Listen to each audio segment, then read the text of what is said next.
Mansur dan rekan-rekannya kalah gugatan dalam kasus investasi batu bara. Yusuf harus membayar ganti rugi 5,075 miliar rupiah kepada Ilis Siti Rohmah, salah satu investor. Putusan ini diumumkan secara daring pada 8 September 2024 oleh Pengadilan Negeri Bogor. Yusuf dan 4 tergugat lainnya dinyatakan terbukti melanggar perjanjian investasi di PT Adi Partner Perkasa, perusahaan tambang batu bara. Assalamualaikum warahmatullahi wabarakatuh.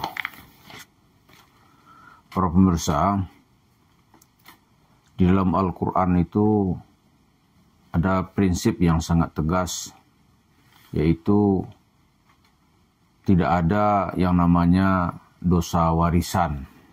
Itu salah satu prinsip dalam Islam yang harus kita yakini dan kita percayai. Di dalam Al-Quran ada ayat, misalnya dalam surat Al-Baqarah ya, itu cerita Nabi Adam ditampilkan dengan ringkas. Misalnya ketika Nabi Adam dengan Hawa di surga, itu dia disuruh berbuat sebebas-bebasnya, tapi satu yang tidak dibolehkan yaitu tidak boleh mendekati pohon gitu. Pohon itu ada yang menyebut dengan pohon kuldi gitu. Bunyi ayatnya itu seperti terdapat dalam surat Al-Baqarah ayat 35 gitu. A'udzubillahi minasyaitonirrajim. Bismillahirrahmanirrahim.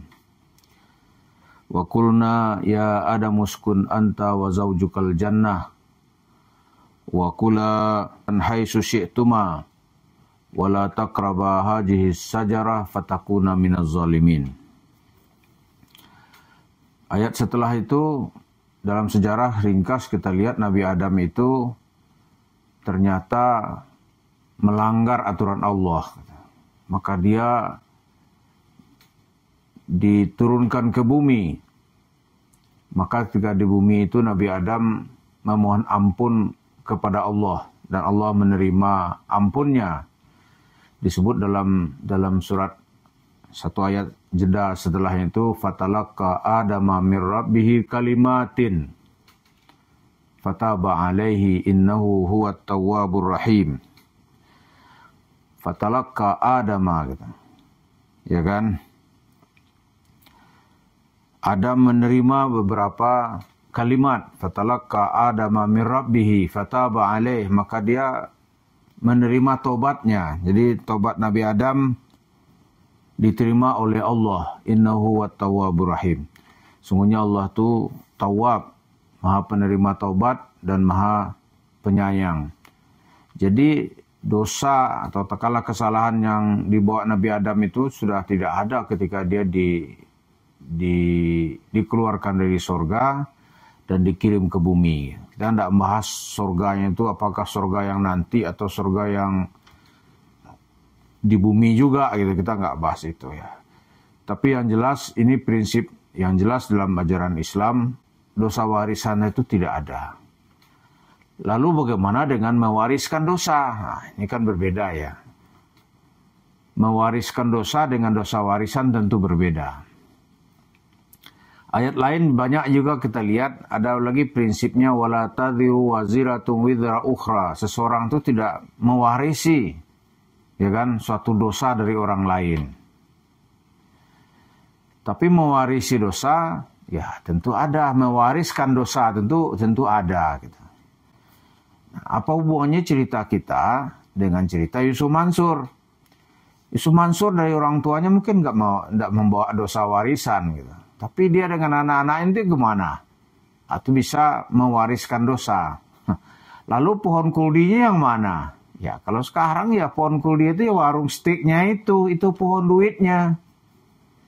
Itu didapatkannya dengan keyakinan para jemaah yang pernah berhubungan dengan dia, setidaknya di Masjid Kota Wisata Cibubur.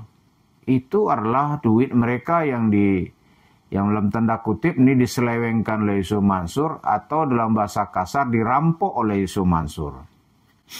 Jadilah itu pohon duit, di mana tiap hari pohon duitnya itu mendatangkan buah. Lah Yusuf Mansur nanti akan mewariskan gitu. Kalau dia nggak ada, diwariskan kepada anaknya dan keluarganya. Lalu dosanya dia ada nggak terus menerus? Ya ada terus menerus. Karena ceritanya sekarang ini kan bukan dosa warisan. Kalau dosa warisan sebuah perbuatan yang salah, yang melekat pada diri seseorang, yang dia lahir itu dia sudah membawa dosa. Dalam keyakinan agama sebelah kan begitu. Tapi kalau mewariskan dosa itu lain lagi. Itu banyak lagi hadis-hadis sebagai pendukung gitu. Hadis pendukungnya itu misalnya nih, ada Rasulullah SAW bersabda begini. Man sanna sunnatan hasanatan falahu ajru wa ajru man amila biha.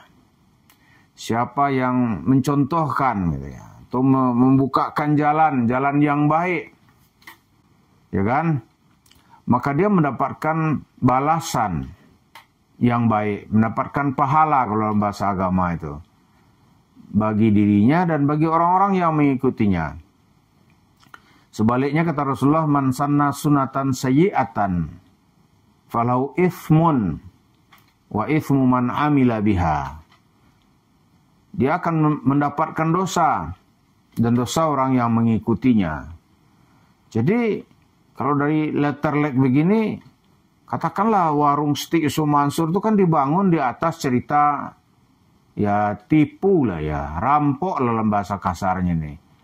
Dalam bahasa sopannya mungkin menyelewengkan uang. Lebih sopan lagi dia terlibat dalam money laundry gitu. Jadi diambilnya duit untuk bisnis, masukkannya ke bisnis batu bara ya. Jual-jual lah pondok pesantrennya kan, rumah tahfiz. Setelah dapat ya dia bawa ini untuk kepentingan lain, lalu lahirlah itu warung steak dan handshake-nya gitu. Nah sekarang jumlahnya bertebaran di mana-mana. Lalu bagaimana orang kalau makan ke warung itu gitu? Itu kan proyek mewariskan dosa kalau bahasa agama ini. Ya berarti seseorang itu juga ikut melanggengkan sebuah perbuatan dosa. Ya kan? Tapi kalau dia nggak datang, maka dia tidak ikut terlibat gitu dalam perbuatan dosa. Kenapa dosa ini kita pakai gitu? Karena di tengah masyarakat sekarang ini terjadi apa yang disebut dengan perubahan selera, dari selera ke makna gitu. Ya misalnya kenapa itu ada aksi boikot dari masyarakat, misalnya katakanlah kepada KFC, McDonald, ada Starbucks dan lain-lain itu ternyata sangat berpengaruh sekali gitu. Misalnya ada, maaf ya, ini minuman yang terkoneksi kata masyarakat dengan Yahudi. Misalnya ya minuman disebut itu minuman Coca-Cola gitu. Nah, itu orang ikut melakukan perlawanan dengan cara tidak meminum, tidak membelinya, ya. Kenapa? Itu soal makna aja. Kalau segi hukum ya makanan minum itu sah dan halal gitu. Sah dan halal. Karena makanan ahlul kitab itu wa ta'amuhum hillul lakum, ya kan?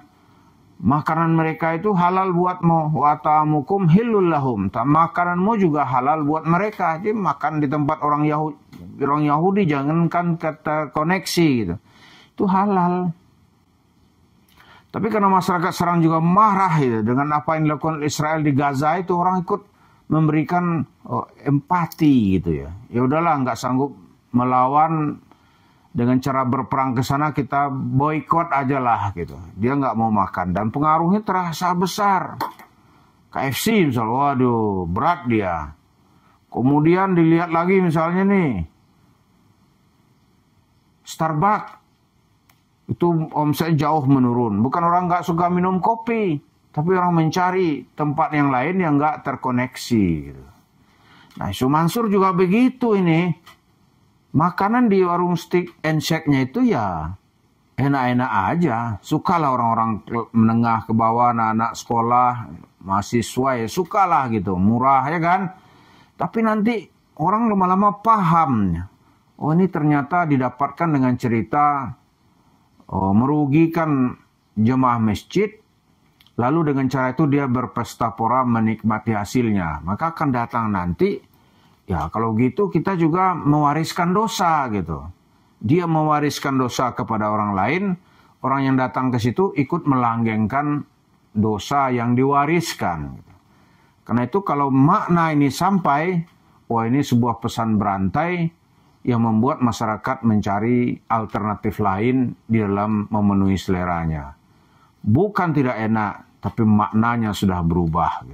Itulah yang terjadi di tengah masyarakat kita sekarang, dan itulah hari-hari sial yang akan dituai oleh Yusuf Mansur. Terima kasih. Assalamualaikum warahmatullahi wabarakatuh.